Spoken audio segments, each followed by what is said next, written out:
masundan na naman. Di ba? Ayoko na kasi madagdagan yung anak nating dalawa sa susunod na taon. Grade 4 na si Kenneth.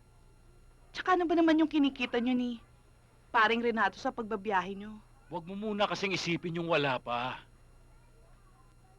Siguro, kaya ayaw mong malis doon? Marami kang babae, no?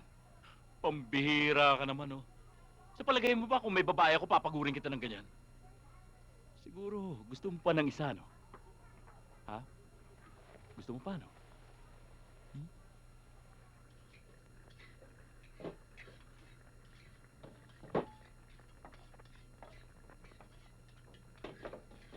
Anong oras ka na natulog?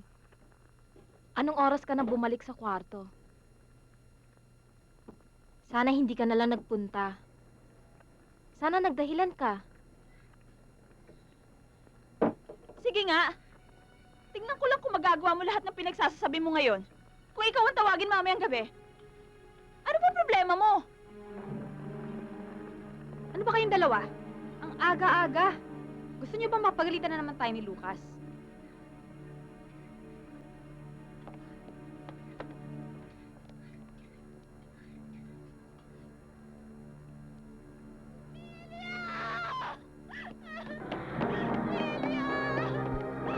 Lilia! Lilia! Lilia! Anak! Lilia! Lilia! Lilia! Anak! Lucas! Anak! Lucas! Lilia! Lilia! Lilia! Lilia! Tuluyan ng gaga. Kayo! Huwag kayong papatol sa mga biyahero nagiging customer natin dito, ha? Para huwag kayo magaya sa gagang yan. Yan!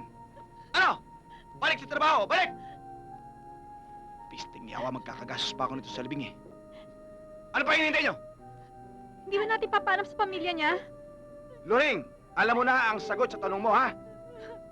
Saan natin siya buburol? Anong burol? Walang burol-burol! Ililibing na yung mamayang hapon! Balik sa trabaho! Balik! Pero... Anong pero-pero? Walang pero-pero! Magtrabaho kayo! Yun ang pero! Balik! Balik! Alis! Ikaw! Anong tinatanga-tanga mo riyan? Ha? Chismosang to! Balik sa pululuto! Sasayang kita rin, nakapala ka. Lilia! Lilia!